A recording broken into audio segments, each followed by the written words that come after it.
জয় শিব শম্ভু, জয় মাতারা। দর্শক বন্ধু, আজকে আমরা জেনে নেব যে আপনি যদি খুব টেনশনে থাকেন, সেক্ষেত্রে বালিশের তলায় যদি আপনি একটু সামান্য কর্পূর নিয়ে শোন, সেক্ষেত্রে ভাগ্যে, শরীরের, মনে কি পরিবর্তন ঘটতে পারে। আমরা জানি কর্পূর গাছের থেকে সৃষ্টি হওয়া একটা উদ্দায়ী দূষণরোধক একটা পদার্থ। যদি আপনি সেই কর্পূরকে গৃহের মধ্যে রেখে দেন বা জ্বালান, সেক্ষেত্রে আপনার গৃহের নেগেটিভ শক্তি দূরীভূত হয়ে পজিটিভ শক্তির উদ্ভব ঘটে।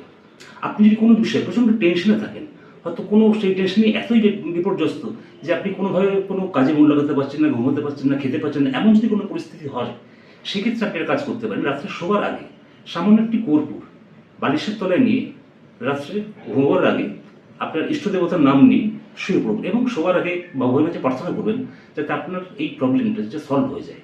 টানা 45 দিন এই কাজটা করুন। আর সকালবেলা সেই কর্পূরটা তুলে